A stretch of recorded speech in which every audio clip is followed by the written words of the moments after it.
এই জাতি প্রতিটা মানুষ জানতে চায় কি হয়েছিল ৭৫-এর ১৫ই আগস্ট, কোন পরিস্থিতিতে ৭৫-এর ১৫ই আগস্ট হলো।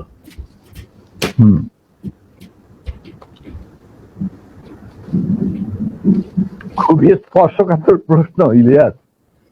নিজের বাদ্য নিজে বাজানো অনেক সময় ঠিক হয় না, কি হয় আল্লাহর ইচ্ছায় হয়। আমি একজন আমি এই জন্যই বললাম যে আপনার নিজের ঢোল আপনি যেটা মানে বাজানোর কথা বলছেন, আপনি তো বাজান নাই, ৫০ বছর চুপ ছিলেন। যেই স্বাধীনতা আপনারা এনে দিয়ে গিয়েছেন, সেই স্বাধীনতা না আসলে তো আজকের শেখ হাসিনা যে অবস্থায় দেশকে নিয়ে গিয়েছিল, সেই ৭৫-এর পরে আরো হয়তো ২-১ বছর লাগতো শেখ মুজিবের সেখানে নিয়ে যেতে। তো আমাদেরকে এই যে উদ্ধার করে দিয়ে গিয়েছেন, এই কৃতজ্ঞতা বোধটা বাঙালি জাতির নেই, যে কারণে আজকে মেজর শরীফুল হক ডালিম বাংলাদেশের মাটিতে নেই। অথচ আপনাদেরকে সর্বোচ্চ সম্মাননা দিয়ে আমাদের দেশে রাখা দরকার ছিল, সেই সম্মানটুকু আমরা দেখাতে পারি নাই বলেই মাঝে মধ্যেই আবার ২০২৪ আসে। তো আপনি ওইটা নিয়ে আমার মনে হয় দেরি তো অবশ্যই হয়েছে, কিন্তু আমাদের জানা উচিত। এই জাতি প্রতিটা মানুষ জানতে চায় কি হয়েছিল ৭৫-এর ১৫ই আগস্ট। যখন ৭ দফাতে চুক্তি করে নজরুল ইসলাম আর তাজউদ্দিনকে পারমিশন দেওয়া হলো to establish provisional government in Calcutta, এই ৭টা ক্লজ পড়ে সাইন করার পর, দস্তখত করার পরে নজরুল ইসলাম সাহেব ফিট হয়ে পড়ে গিয়েছে। General Manekshaw joint command establish করার পর কথা ছিল যে general Usmani on behalf of Bangladesh government will invite General Manekshaw to come and be present as an auxiliary force commander, সহায়ক শক্তির commanding chief হিসাবে in the Sunday ceremony, but the instrument will be signed by the Mufti Fauj commander-in-chief, who was General Usmani, Colonel Usmani. কিন্তু সেটা হতে দেওয়া হলো না। ১৬ই ডিসেম্বরে যে সারেন্ডার সেরেমনি হলো রেস করতে, সেখানে পরিষ্কার বাংলাদেশের জনগণ দেখতে পেল যে পাকিস্তান আর্মি সারেন্ডার করছে ভারতীয় সেনাবাহিনীর কাছে, এবং সেখানে সাইন করছেন আরোরা ভারতীয় বাহিনীর পক্ষে, আর ওদিকে নিয়াজি পাকিস্তানি আর্মির পক্ষে। সেখানে মুক্তিযোদ্ধারা কোথায়? আমরা পড়ে থাকলাম ঝাড়ুদার হিসাবে ইন্ডিয়ান আর্মি রাস্তা পরিষ্কার করে দেওয়ার কাজে, বনে বাদারে। আমাদের কি কোনো শহরগঞ্জে ঢোকার পারমিশন দিল না মুজিব সরকার, আমাদের তাজউদ্দিনের সরকার, আওয়ামী লীগ সরকার। সেই অবস্থায় কি প্রমাণিত, এটা এই ঘটনায় কি প্রমাণিত হলো? ইন্ডিয়া প্রমাণ করলো সারা বিশ্বে যে বাংলাদেশ জনগণ নিজেরা যুদ্ধ করে দেশ স্বাধীন করেনি। বাংলাদেশ নামক একটি রাষ্ট্র প্রিমেচুরলি জন্ম দেওয়া হয়েছে as an outcome of Indo Pakistan war, যেখানে ইন্ডিয়া জিতেছে। এইটা হলো ইতিহাসের শুরু। তারপর মুজিবকে যখন ছাড়া হলো, সে তো কিছুই জানতো না যে দেশ স্বাধীন হয়েছে, কোন মুক্তি ফৌজ বলে কিছু ছিল, হাজার হাজার লোক দেশচ্যুত হয়েছে, প্রাণ হারিয়েছে, কি জানতো। সে তাকে যখন ছেড়ে দেওয়া হলো, ফোন করলো মুজিব, ফোন করে বললো যে আমি দেশে ফিরে যাচ্ছি। তখন ইন্দিরা গান্ধী যাওয়ার আগে আপনার সাথে দেখা করে আমি আপনাকে কৃতজ্ঞতা জানতে চাই। তো তখন ইন্দিরা গান্ধী বললো, কৃতজ্ঞতা তো জানাবেন, আপনি ফোন না করলে আমি আপনাকে ফোন করতাম, আপনাকে ঢাকায় সরাসরি আপনি যাবেন না, আপনি নয়াদিল্লি হয়ে যেতাম। মুজিব সেটাই করলেন, তিনি চলে গেলেন নয়াদিল্লি, লন্ডন হয়ে। সেখানে কি হলো, যেই ৭ দফা চুক্তিতে সাইন করার পর প্রবাসী সরকার গঠন করেছিল তাজউদ্দিন আর নজরুল ইসলাম, সেই আওয়ামী লীগ বাংলাদেশে ক্ষমতা গ্রহণ করলো সারেন্ডারের পর ওই ৭ দফা ভিত্তিতে। এবং সেই ৭ দফাতে মুজিব স্বাক্ষর দেওয়ার পর ফিরে গিয়ে তিনি ক্ষমতা নিজে হাতে নিয়ে নিলেন।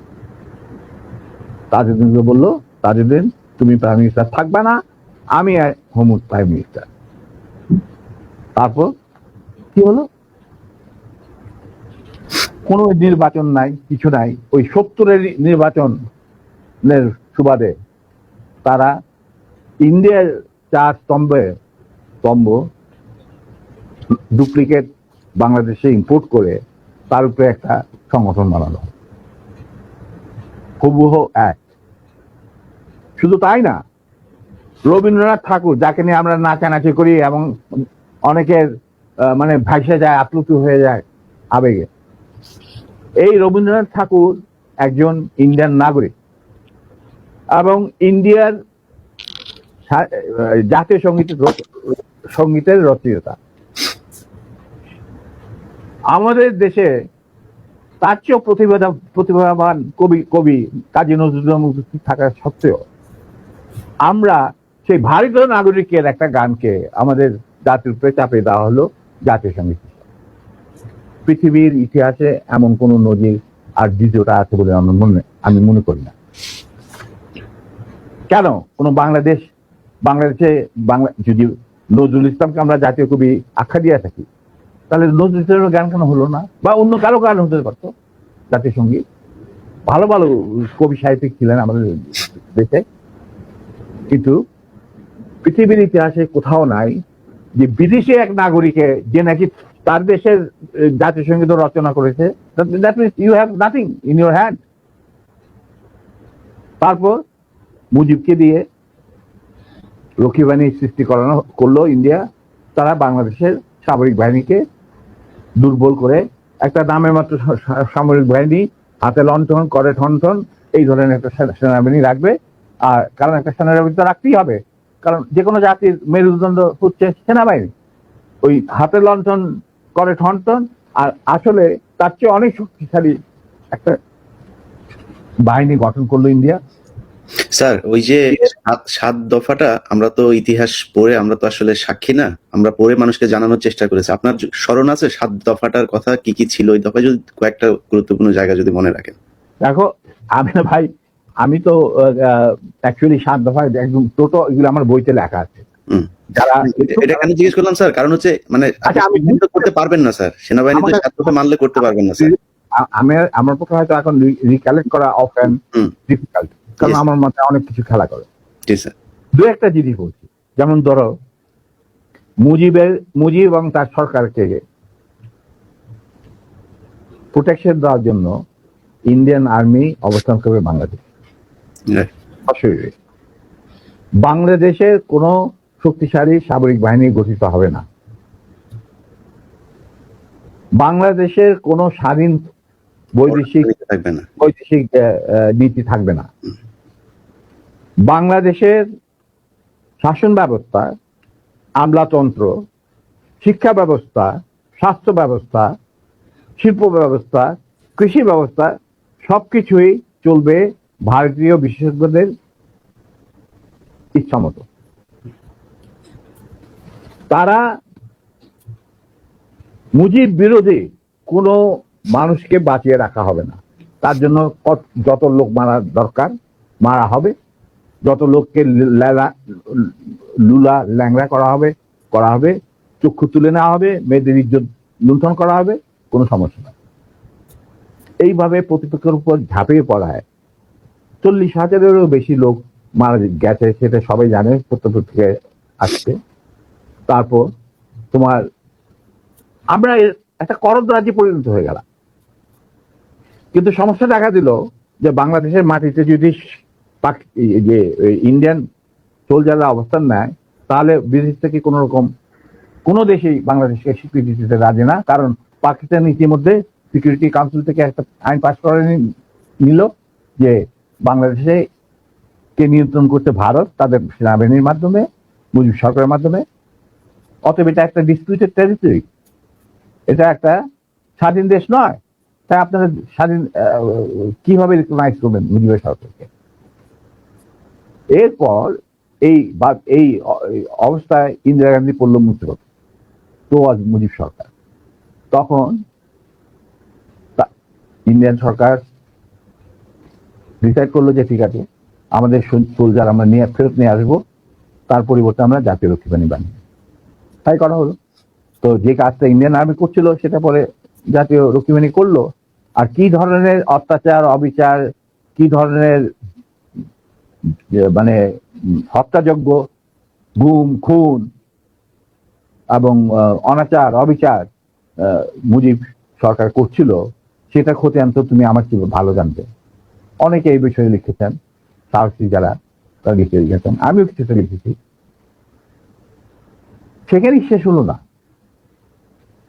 তারপর দেখা গেল যে সেই সুতিগার থেকে মুজিব কায়েম করলেন একদলীয় এক ন্যায়তত্ত্ব, স্বৈরাচার শাসন, বাকশাল, এবং নিজেকে তিনি আজীবন রাষ্ট্রপতি হিসেবে ঘোষণা দেবেন সিদ্ধান্ত না হলো। এই বাকশালের মেম্বার সবাই। সেই বাকশাল করার পর মুজিবের শক্তি বেড়ে গেল, তার নিষ্ঠুরতা এমন অসহনীয় পর্যায়ে চলে গেল, ইলিয়াস লুটপাট, মার ধর, চোরাচালান, নকল টাকা ছাপানো ভারত থেকে, এই সমস্ত মানে একটা আমাদের মনে অস্তিত্বই এমন অবস্থায় গিয়ে থাকলো যে মানুষ একদিন মুজিবের জন্য দোয়া করেছিল যে আল্লাহ আমাদের এই মুজিব আমাদের চোখের মনি, আমাদের বাঁচাবে, দেশকে স্বাধীন করবে, বাঙালিদের ন্যায্য অধিকার আদায় করবে। সেই মুজিবের জন্য লোকজন আল্লাহর কাছে দোয়া চাচ্ছিল যে আল্লাহ আমাদের আজাদ দাও, নমরুদের হাত থেকে আজাদ দাও, আমরা শেষ মরে যাচ্ছি, সব কোথাও কোনো কেউ নেই প্রতিবাদ করা। এটা তো আমরা যারা সেনাবাহিনীতে তখন ছিলাম, যারা দেশপ্রেমী যোদ্ধা, তারা ঠিক মেনে নিতে পারেনি। যেভাবে তারা মেনে নিতে পারেনি পাকিস্তানের জান্তাদের অবিচার এবং দুরাচার। এরই পরিপ্রেক্ষিতে তাদের নেতৃত্বে সংগঠিত হয় একটা সেনা বিপ্লব। অনেকে বলে মুজিবকে মারা হলো কেন? মুজিব তো মারা যায় নাই, মুজিব নিহত হয়েছে একটা সেনা অভ্যুত্থানে ঘটাকালে।